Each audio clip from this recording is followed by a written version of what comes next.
The Samsung Galaxy Z Fold 3.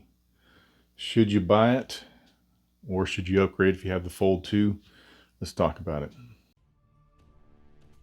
What's going on YouTube? Mike here with another video, and today I just wanted to talk about the newly released Samsung Galaxy Z Fold 3. Now 2 days ago Samsung held their Unpacked event where they announced this device along with Galaxy Buds Pro 2 and the Z Flip 2. But I just kind of want to talk about why I'm definitely going to skip this device.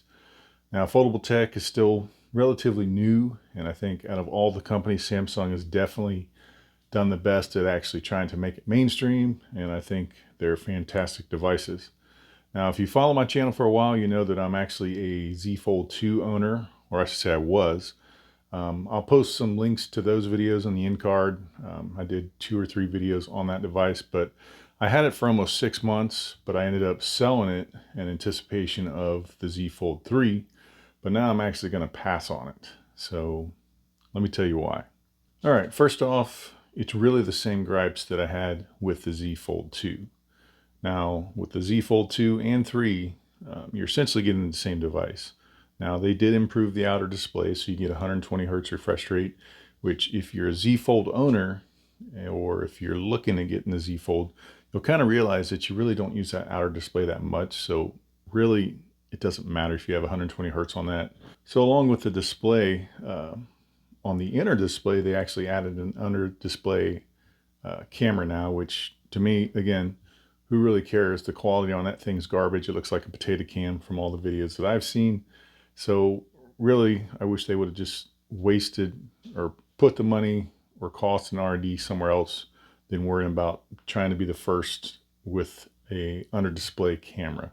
But really, those are the 2 biggest improvements from the Fold 2 to the Fold 3, along with some durability, and they added a little bit of a water rating where you don't have to worry about it now if you go out in the rain. If the device gets wet, it should be okay. And then finally, they added S Pen support, which is actually kind of neat, but at the same time, I would still rather have a Note device, unless they can make a fold where you can have a silo where you can carry the S Pen with you, where you don't have to have a giant case that adds all that extra bulk. Okay, so why am I going to skip it? I was really excited about this device coming out, but the same gripes that I had with the Fold 2, like I mentioned, is kind of the reason I got rid of it as well. Not only was I trying to sell it while it was still had a good resale value so I could use that money to get another device, but really the main things that I sold it for, I was really hoping that Samsung was going to fix those with the Fold 3, but they didn't. So again, the outer display, in my opinion, it's just too narrow. It's unusable. I just don't like that outer display at all. I mean, I could care less if it's 120 hertz, 60 hertz, 30 hertz, whatever. It's just too narrow for me personally. I mean, you may like it, but for me, that was probably one of my, I'd say that's my number 2 gripe that I had with the Fold 2, and now it's causing me to skip the Fold 3. So again, I'll show some B-roll from the Fold 2 videos that I did where you can see that outer display, because literally it's the exact same size. It's just now 120 hertz. But again, with such a narrow display, it doesn't really matter to me. Really, the number 1 reason that I returned the Fold 2 and then I'm skipping the Fold 3 is the cameras. The cameras on this device they're good or okay, but they're nowhere near as good as what you get on the Samsung Galaxy S21.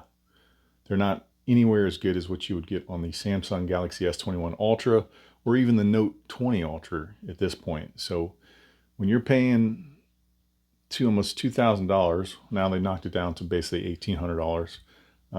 When you're paying that much, regardless if it's $1,000, $2,000, when this is Samsung's most expensive phone that they sell, and they cheap out on the cameras, it just infuriates me as a consumer and even as a tech guy. I mean, why would they not have put the camera module from the S21 Ultra on this thing? I mean, you're paying for the top specs, but you're not getting it. Really, the camera on this is essentially the same one that you would get on the Note 20, not even the Ultra. So to me, this is the biggest pitfall of getting the Z Fold 3.